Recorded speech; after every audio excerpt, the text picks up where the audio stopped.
কি অবস্থা সবার? কেমন আছেন আপনারা?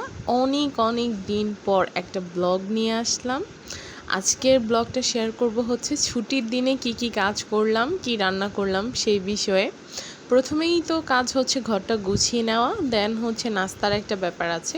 তায়ানের পাপা সকাল সকাল চলে গিয়েছিল বাজারে, তো আসতে এই দেশি পেয়ারাগুলো নিয়ে আসছে।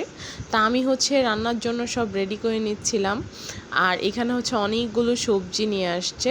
তো রান্নার জন্য সব রেডি করার পাশাপাশি আমি নাস্তাটাও বানিয়ে নিচ্ছিলাম। একদম শর্টকাট নাস্তা, সেটা হচ্ছে পরোটা। আর পরোটা আমি এক চুলায় ভাজতেছিলাম, আর অন্য চুলায় হচ্ছে আলু আর গুঁড়ি কচু সিদ্ধ হতে দিয়েছিলাম, কারণ আজকে আলুর ভর্তা আর গুঁড়ি কচুর ভর্তা বানাবো। তো এই যে বাজার থেকে অনেকগুলো আজকে দেশি একদম গুঁড়া মাছ নিয়ে আসছে। বড় মাছও ছিল, বাট গুঁড়া মাছের সংখ্যাটা আজকে অনেক বেশি ছিল। দেন হচ্ছে নাস্তা খেয়ে নিচ্ছিলাম আমরা, ডিম ভাজি আর পরোটা, বললাম খুব শর্টের মধ্যে। তারপর হচ্ছে এই যে মাছগুলোকে আমি বের করে নিচ্ছিলাম। এখানে হচ্ছে একটু বড় সাইজের পাঁচমিশালি মাছ, আর এটা হচ্ছে মলা মাছ। আর এপাশে হচ্ছে একটু ছোট সাইজের পাঁচমিশালি মাছ, আর এপাশে হচ্ছে রুই মাছ আর কাতলা মাছ আর কি ছোট সাইজের নিয়ে আসছে। তা আজকে এত পরিমাণ গুঁড়া মাছ দেখে আর কি আমার মাথা পুরা নষ্ট হওয়ার মতো। তবে প্যারা নাই, আমি সব মাছ তো একসাথে কেটে রাখি না, ভাগ ভাগ করে রেখে দিই। যখন যেটা খাবো ওটা বের করে দেন আমি ক্লিন করে রান্না করি।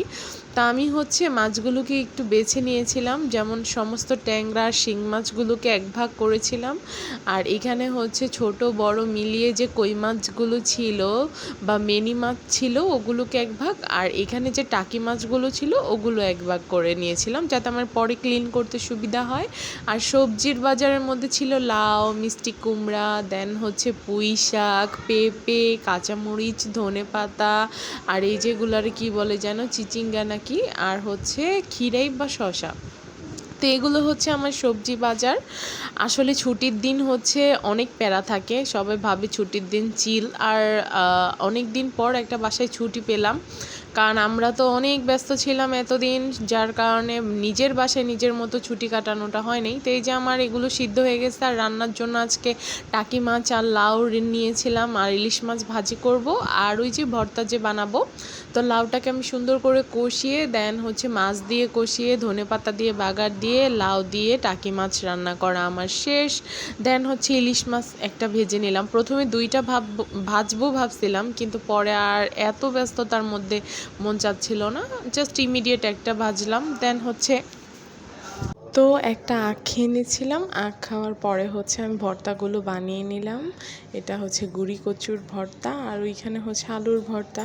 তো আস্তে আস্তে আমার সমস্ত রান্নাগুলো শেষ হয়ে গেল। আজকে যেহেতু ছুটির দিন, রান্নাও একটু বেশি, ইলিশ মাছ ভাজা, গুঁড়ি কচুর ভর্তা, আলুর ভর্তা, আর লাউ দিয়ে টাকি মাছ। তো এই ছিল ছোট্ট একটা ব্লগ। কেমন লাগলো সবাই কমেন্ট করে জানাবেন। সবাই ভালো থাকেন। আল্লাহ হাফেজ।